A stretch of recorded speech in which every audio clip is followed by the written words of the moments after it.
Welcome to the Hills. If you're watching online, we have three campuses in North Tarrant County. We have North Richland Hills and South Lake, and then in West Tarrant County, we have our West Fort Worth campus. If you're ever in Tarrant County, we'd love for you to visit, especially during the holidays, because we do have some amazing things planned that will be a blessing to your spirit.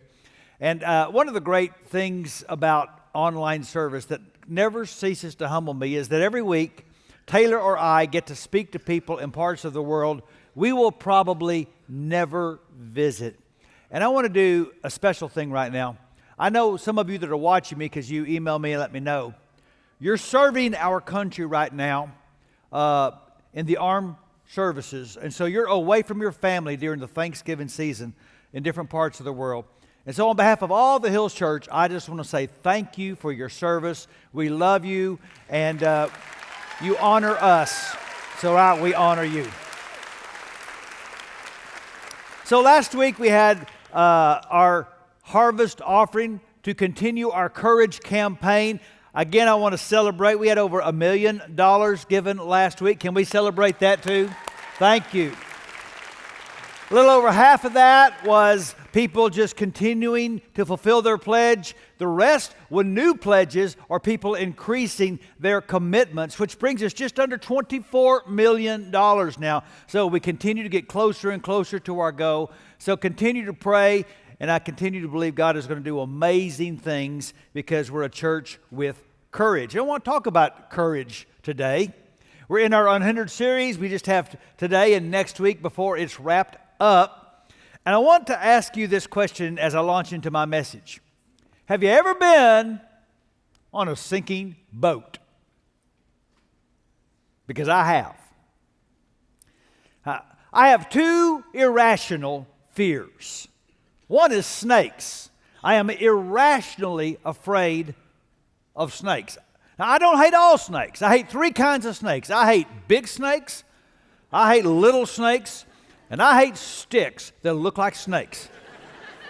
And I'll admit, my fear of them is not rational, but it's real. And my other irrational fear is boats, especially small wooden ones. Because it was during the Thanksgiving season when I was a boy that my father took me, my brother, and a cousin fishing in a lake in East Texas. And we're out in the middle of that lake, and that boat took on water, and it sunk. And I'm a young boy who can't swim well in the middle of a lake. The water is frigid. We're screaming as loud as we can, and it was some time before someone heard us and rescued us. And so it may not be a big deal to you. You may own 3 boats. You may think that's your favorite way to recreate.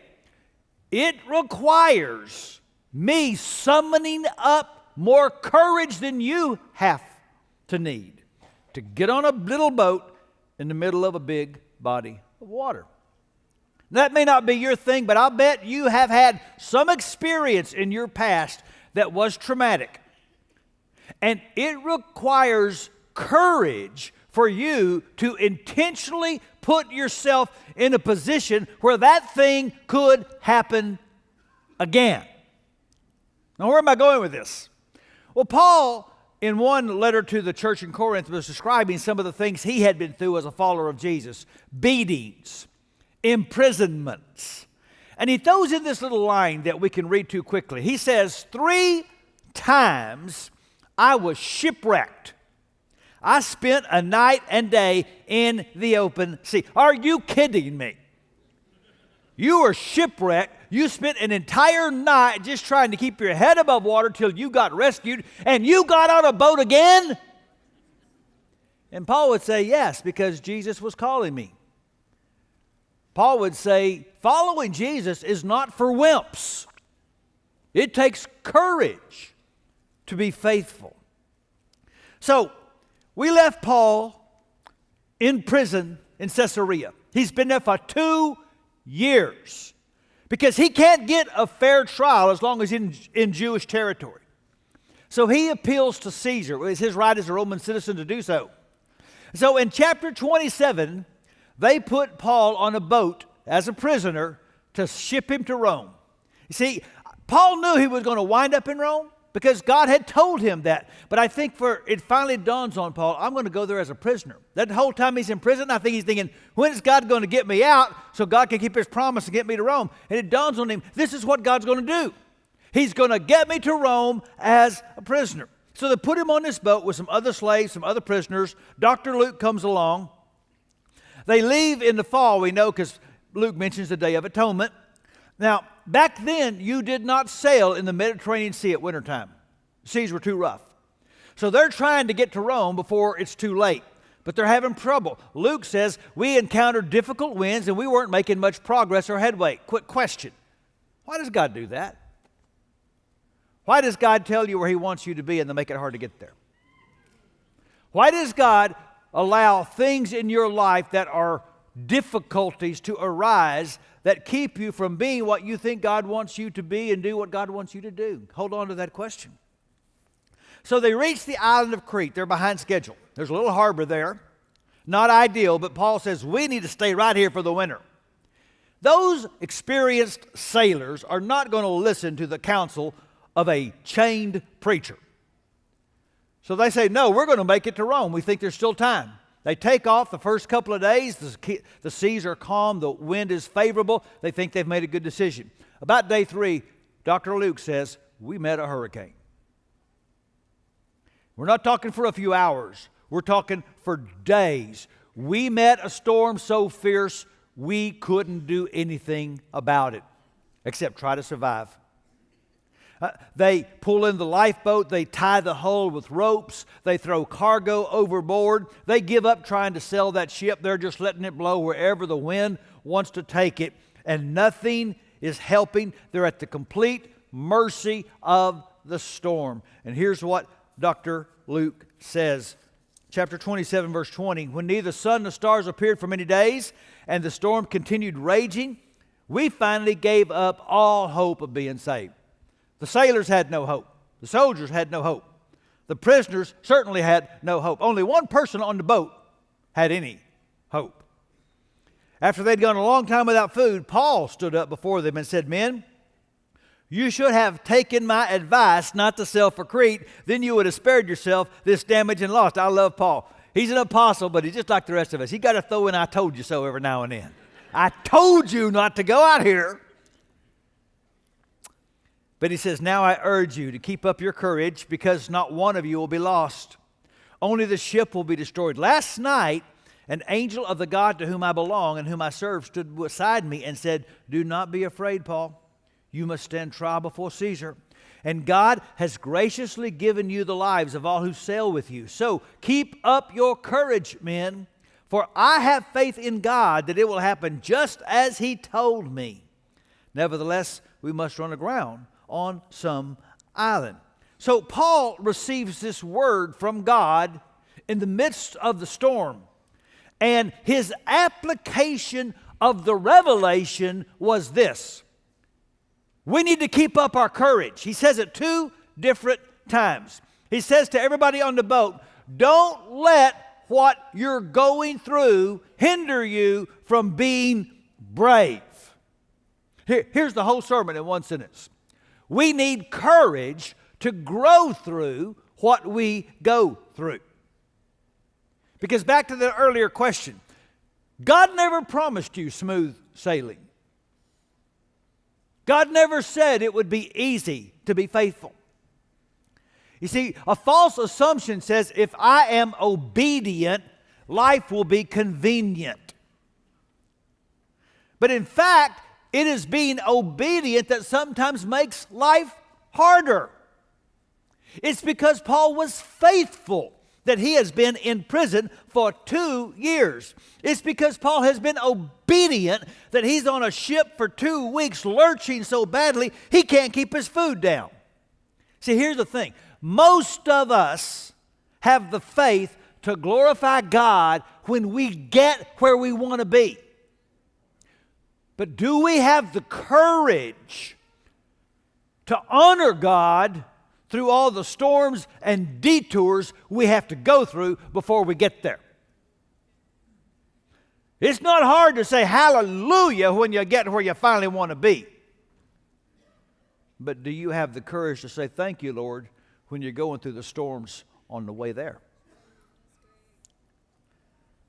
Paul said, for example, in Philippians 1 from jail, I expect and hope I'll not fail Christ in anything, but that I'll have the courage now, as always, to show the greatness of Christ in my life. Here on earth, whether I live or die. He's what he's saying. I don't know what tomorrow holds. I could live, I could die. What I believe and what I pray is that I will have the courage to exalt the greatness of Christ no matter what happens to me tomorrow. Now here's the thing.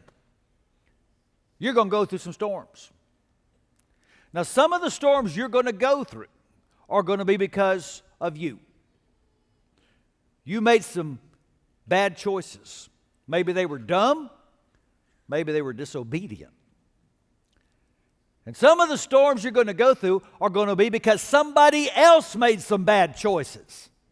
That's why Paul was on this boat.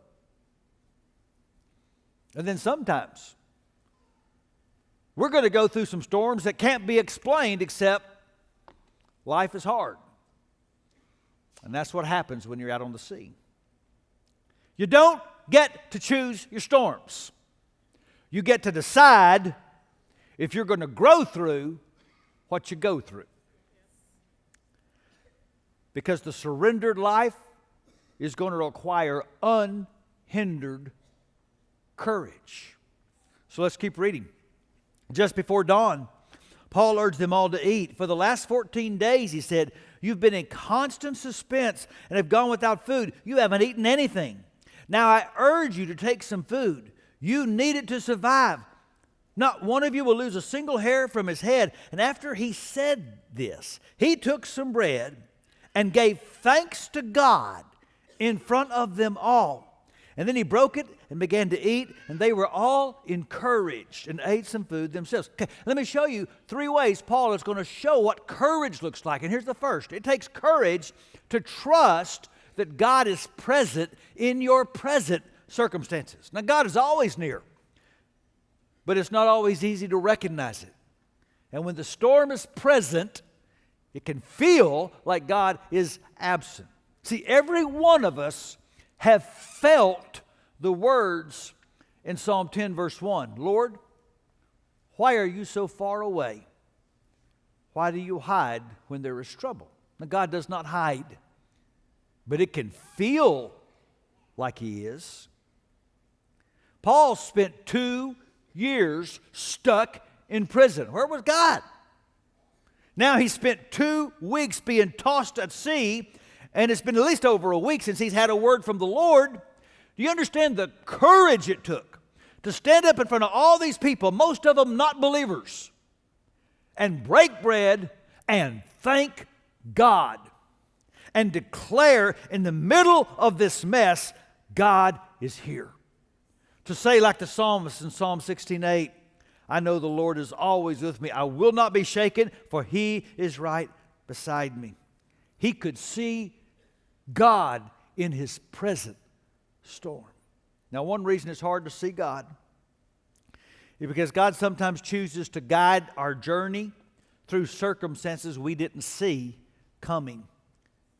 And it may not feel like God is around when things come around that we did not want to go through.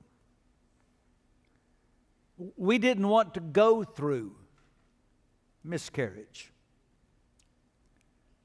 We didn't want to go through breast cancer.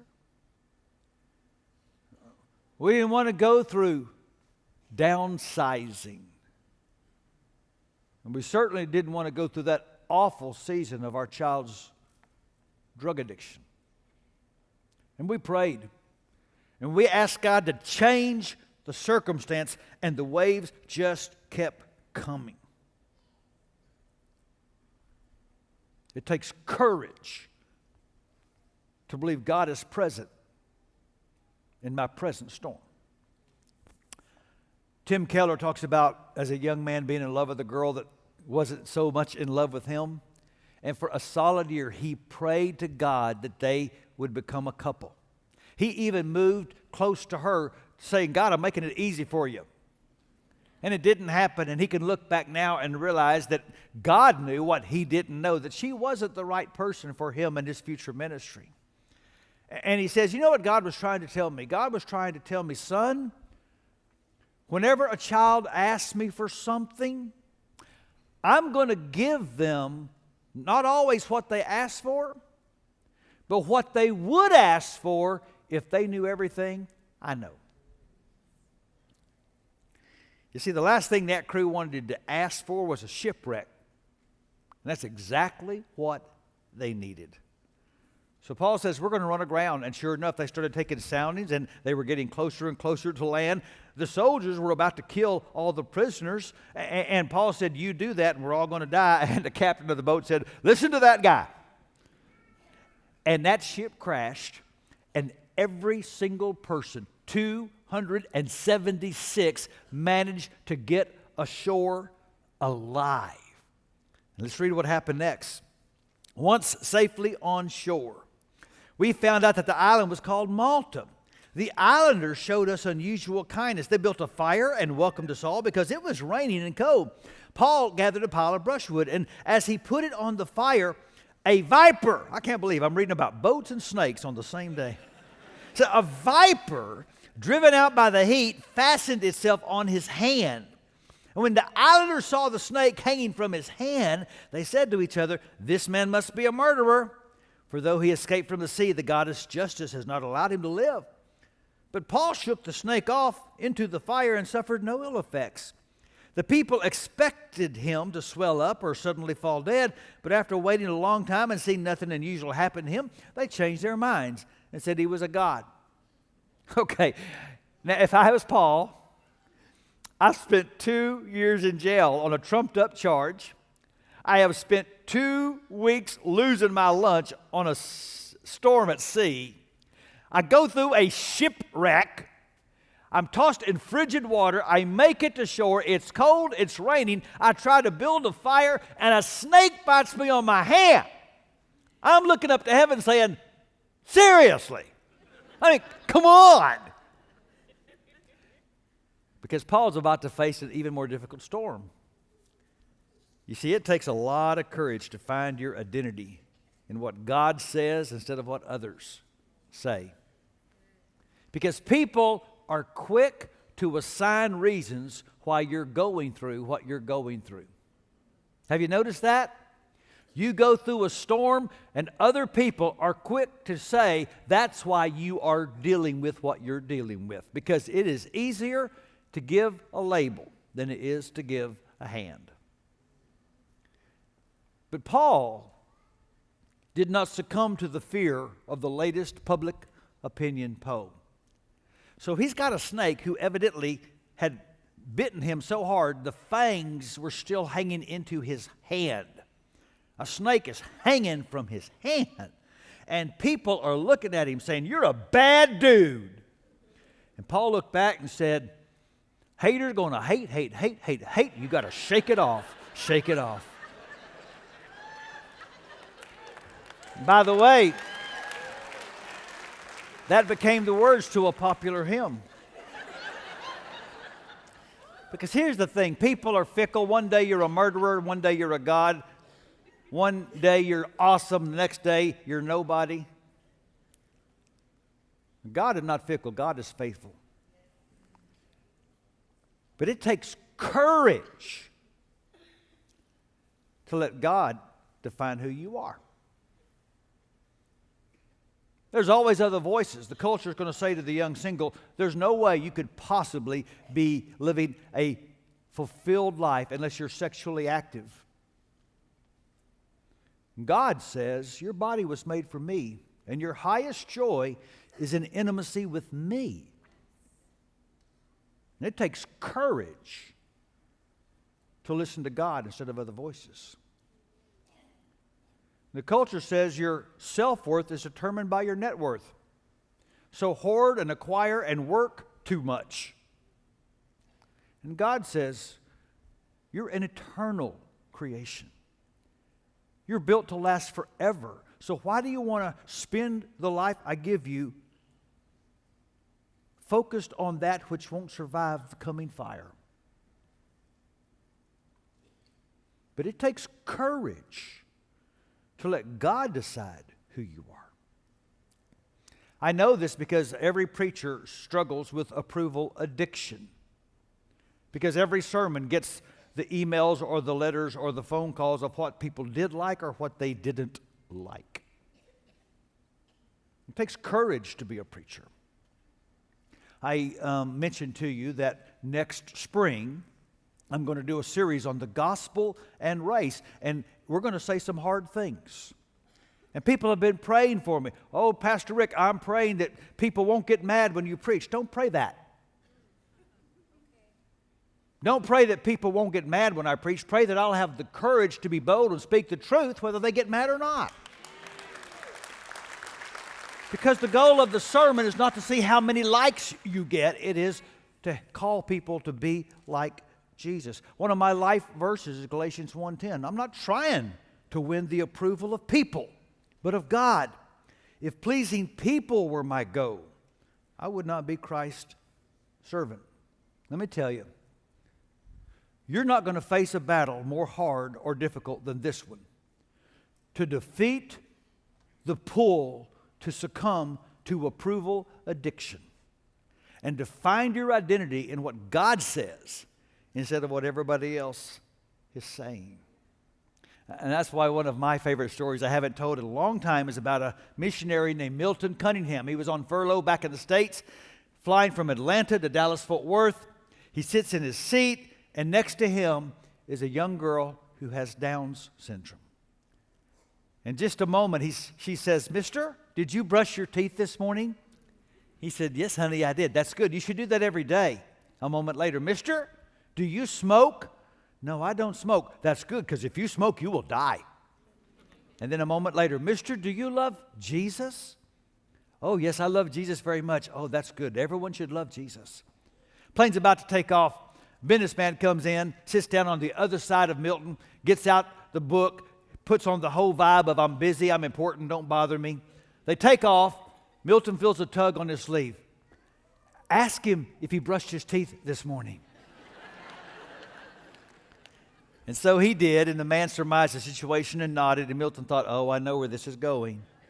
Ask him if he smokes, and then finally, ask him if he loves Jesus. And Milton, the missionary, doesn't want to because he's afraid of what this guy's opinion will be. But she will not relent. And so finally, "I'm sorry, one more time, my friend really wants to know if you love Jesus." He said the man's face got dark, and then it got kind of sad. He said, "I'm going through a tough season right now. And I need to search for God, but I don't know how." And so for 2 hours in the air, Milton was able to help him start the search. And that leads to the last thing courage does. It takes courage to be who you should be when you're not where you want to be. You see, we've all been stuck on Malta. Say, what's Malta? Malta is the place you did not plan on going to. Malta is the experience you wanted to keep from going through.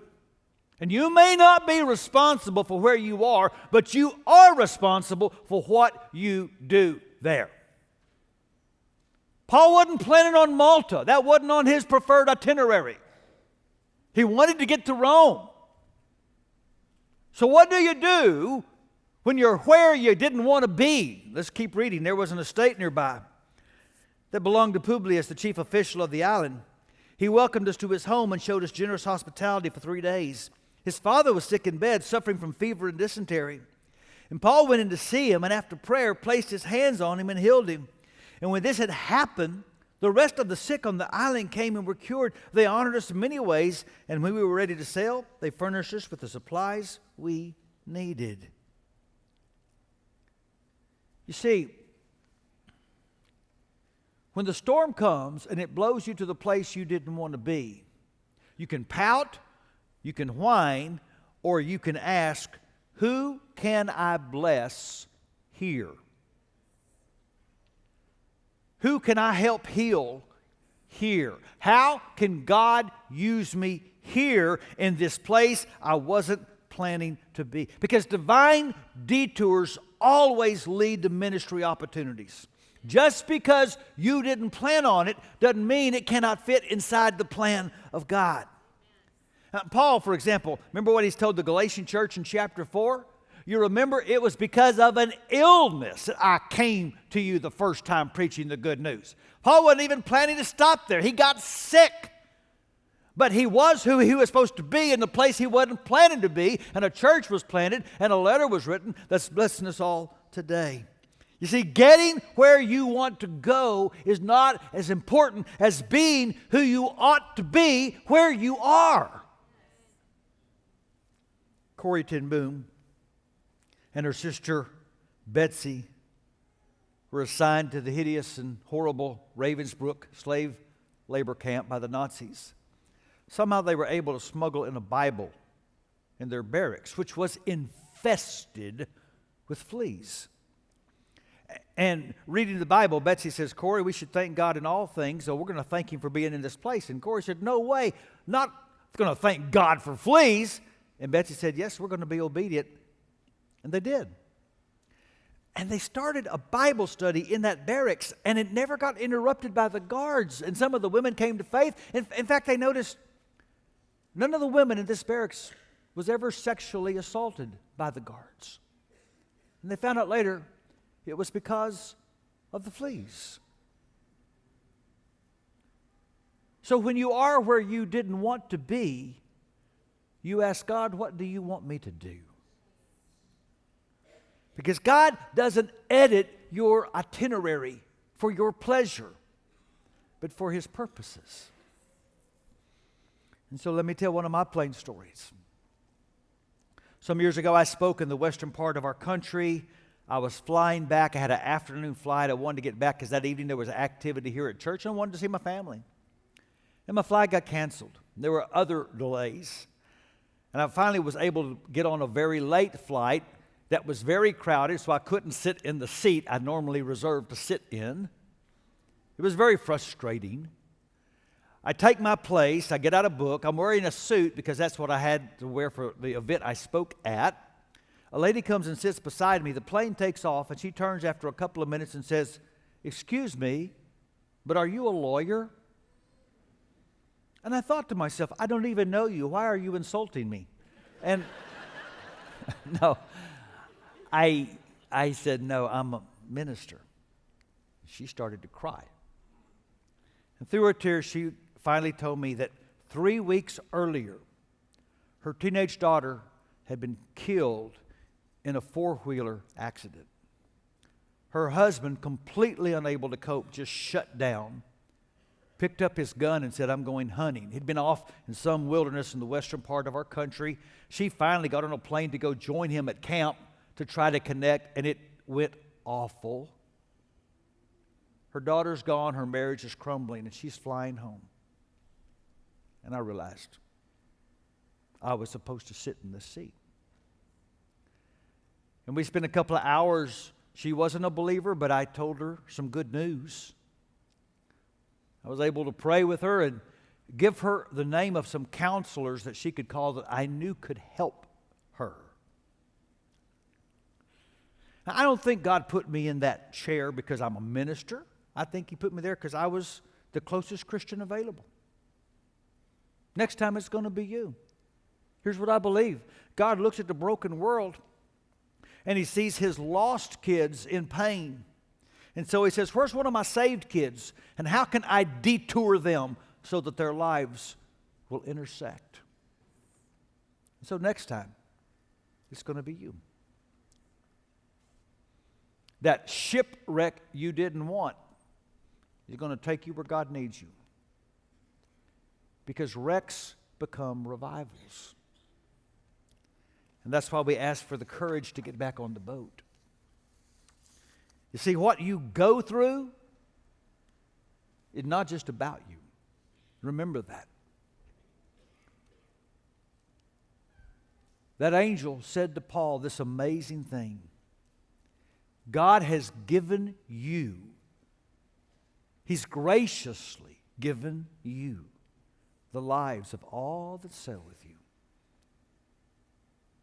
Paul, this storm that you're in, God has given you the lives of all the people that are in it too. And so the storms and the shipwrecks and the Maltas become pulpits for those with unhindered courage. Because God is never going to take you where He cannot use you. So one last story. Any of us that are old enough remember where we were on 9/11. That horrible day when the towers in New York City fell down. The picture I want to show you is of the first officially recorded fatality of that tragedy. The men are carrying the body of Father Michael Judge. Father Michael was a Franciscan priest. He was chaplain to the New York City Fire Department. He had the full gear, and every time the sirens went off, he would show up to comfort, to encourage, to support. And so, when the sirens went off, he put on the gear. He saw the towers. He saw the devastation. He saw the threat. And he didn't run away. He ran toward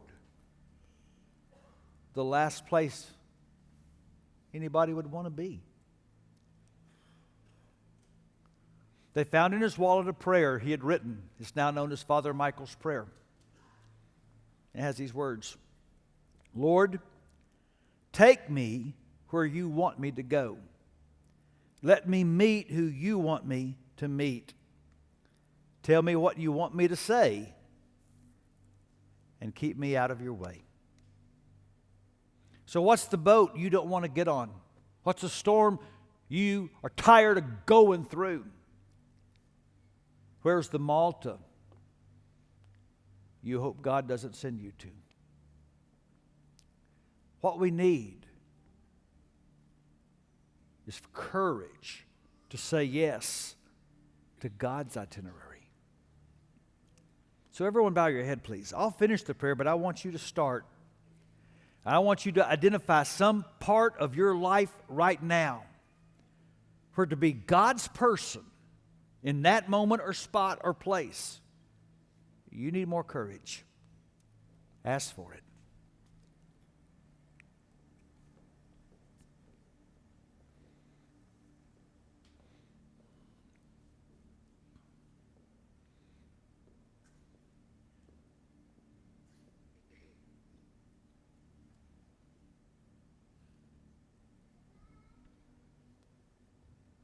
Oh God, help us be more brave.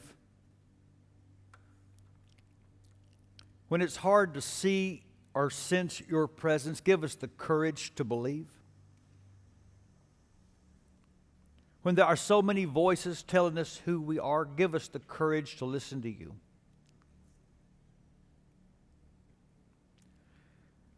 When we're in that place we were hoping we would never have to be, give us the courage to be ambassadors of grace. For Jesus' sake, God, help us be more brave. Amen.